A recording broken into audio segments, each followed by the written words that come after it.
Fortuner गाडी, 51 तोळे सोनं, चांदीची भांडी, चांदीचे गौरे मूर्ती, 1.5 लाखांचं घड्याळ आणि मोबाईल आणि खूप सारे पैसे। तर एवढ्या सगळ्या गोष्टी वैष्णवीच्या माहेरच्यांनी लग्नात हुंडा म्हणून वैष्णवीच्या सासरच्यांना दिलते। आणि एवढं सगळं देऊनही वैष्णवीच्या सासरच्यांनी वैष्णवीच्या माहेरी आणखी पैशाची मागणी केली। आणि जेव्हा पैसे भेटले नाहीत तेव्हा त्यांनी वैष्णवीचा छळ करायला सुरुवात केलं, तिला मारहाण करायला सुरुवात केली आणि या सगळ्याला वैतागून तिने आत्महत्या केली। आणि जेव्हा वैष्णवीचा पोस्टमॉर्टम रिपोर्ट आला त्या रिपोर्टनुसार वैष्णवीला 30 जखमा झालेल्या, ज्यापैकी 15 जखमा ह्या ताज्या होत्या, म्हणजे वैष्णवीच्या मृत्यूच्या 24 तासाच्या आतल्या होत्या। मग हे वैष्णवी हगवण्याचं प्रकरण नेमकं आहे तरी काय, वैष्णवीने आत्महत्या केलेली का आणि या सगळ्यामध्ये कोण कोण सामील आहे ती प्रत्येक गोष्ट आपण बघणार आहेत आजच्या या व्हिडिओ।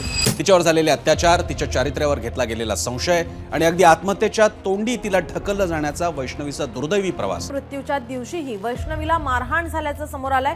राजेंद्र अगवणेच्या घरावरती शेण फेकण्यात आलेला आहे। वैष्णवीच्या अंगावर मारहाणीच्या 30 खुणा आढळल्यात, त्यातील 15 जखमा या मृत्यूपूर्वी 24 तासाच्या आतल्या असल्याचं अहवालात नमूद करण्यात आलंय। वैष्णवीला आत्महत्येच्या दिवसापर्यंत सासरच्यांनी छळलं होतं। वैष्णवी कसपटे आणि शशांक हगवणे यांचं एकमेकांवर प्रेम होतं आणि दोघांनी लग्न करायचं ठरवलेलं, पण वैष्णवीच्या कुटुंबाला ते लग्न मान्य नव्हतं। त्यामुळे त्यांनी वैष्णवीला समजून सांगितलं आणि तिचं दुसऱ्या मुलाशी लग्न लावून देण्याचे प्रयत्न सुरू केले। वैष्णवीला 2दा मुलं बघायला आले, पण दोन्ही वेळेस शशांकने पाहायला आलेल्या मुलांना फोन केला आणि धमकवले आणि सांगितलं की ते दोघं लग्न करणार आहे आणि तुम्ही याच्यामध्ये पडू नका।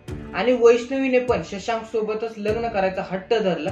त्यामुळे वैष्णवीच्या वडिलांकडे तिचं आणि शशांकचं लग्न लावून देण्याशिवाय कोणताच पर्याय उरला नाही। वैष्णवीचं आणि शशांकचं लग्न करायचं ठरवलं आणि त्यांचा साखरपुडा पण झाला। साखरपुडा झाल्याच्या नंतर शशांकने वैष्णवीचे वडील म्हणजे अनिल कसपटे यांच्याकडे हुंड्यामध्ये फॉर्च्युनर गाडीचा हट्ट केला आणि जर फॉर्च्युनर गाडी भेटली नाही तर त्यांनी सांगितले की तो लग्नाला उभा राहणार नाही, लग्नातून निघून जाईल, अशा धमक्या द्यायला सुरुवात केली। आणि एवढंच नाही तर शशांकच्या सासरच्यांनी पण हुंडा मागायला सुरुवात केली। वैष्णवीच्या माहेरच्यांनी 51 तोळे सोनं, फॉर्च्युनर गाडी, चांदीची भांडी, चांदीच्या गौऱ्या मूर्त्या, 1.5 लाखाचा मोबाईल आणि घड्याळ आणि खूप सारे पैसे हुंडा म्हणून दिले। आणि वैष्णवी आणि शशांकचं 28 एप्रिल 2023 रोजी मोठ्या थाटामाटात लग्न करण्यात आलं आणि लग्नामध्ये पण कोट्यवधी रुपयांचा खर्च करण्यात आला। आता लग्न तर झालं, पण लग्नाच्या नंतर तिचा नवरा शशांक आणि तिच्या सासरच्यांनी तिच्यासोबत छोट्या गोष्टीवरून भांडणं करायला सुरुवात केली, तिचा मानसिक आणि शारीरिक छळ केला आणि एवढंच नाही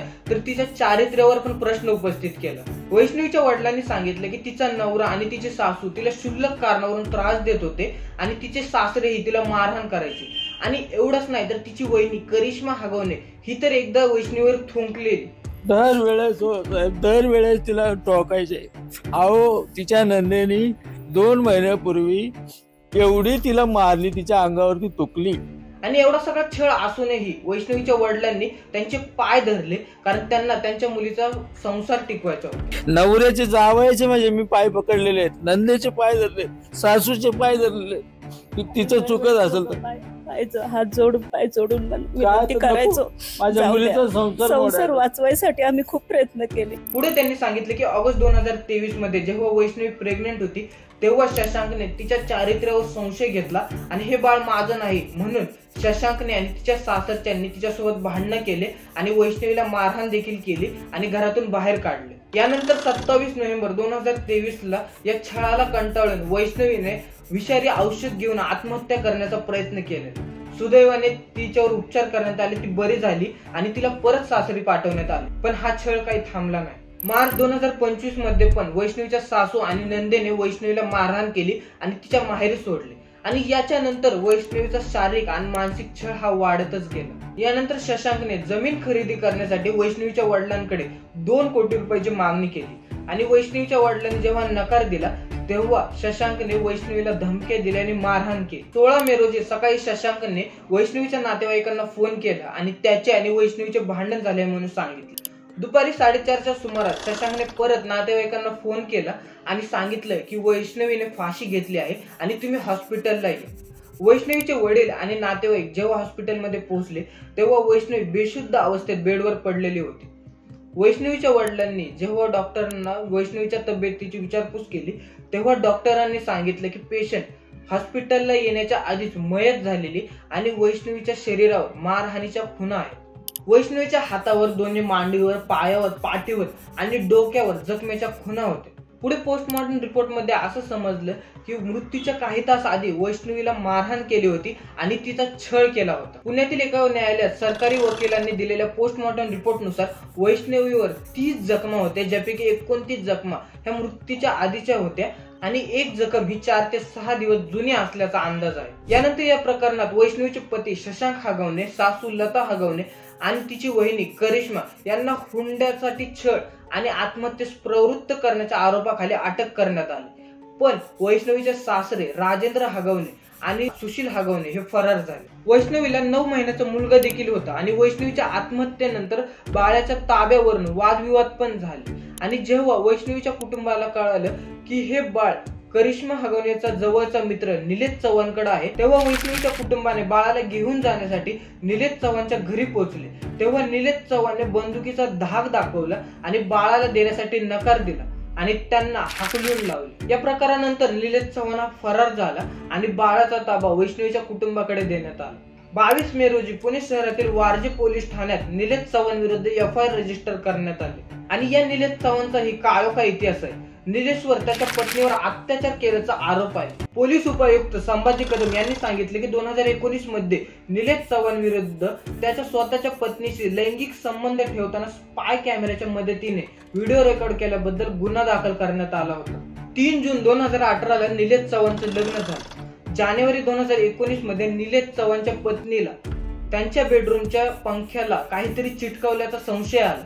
त्यांनी निलेश चव्हाणला याच्याबद्दल जेव्हा विचारलं तेव्हा निलेश चव्हाणने काहीच उत्तर दिलं नाही।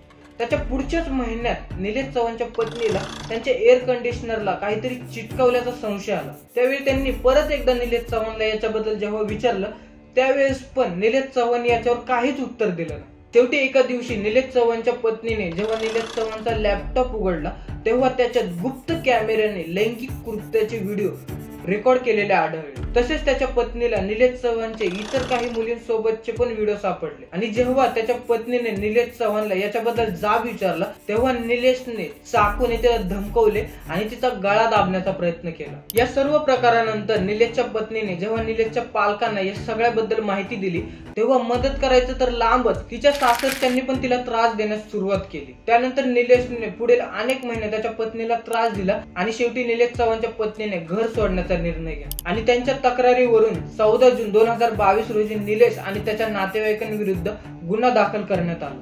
वैष्णवी हगवणेच्या केसमध्ये पोलिसांनी जारी केलेल्या प्रेस रिलीजनुसार आरोपी पुण्यातून पळून गेला आणि महाराष्ट्रातील रायगड जिल्ह्यात गेला।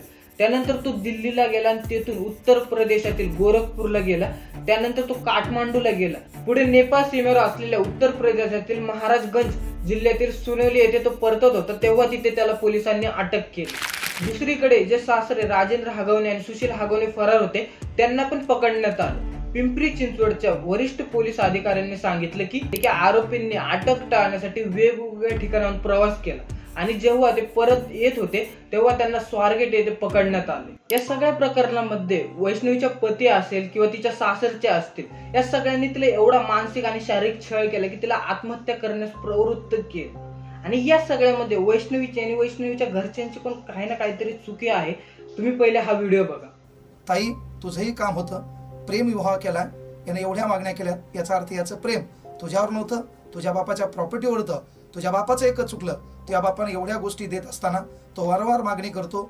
एक तुझ्या बापाचा फोन आणि तुला म्हटलं असतं जाऊ दे, है ना, तुझं नशीब खराब आहे, ये आपल्या घरी राहता येईल गुन्ह्या गोविंदानं। त्यावेळेस त्या बापानं तुला आधार दिला असता।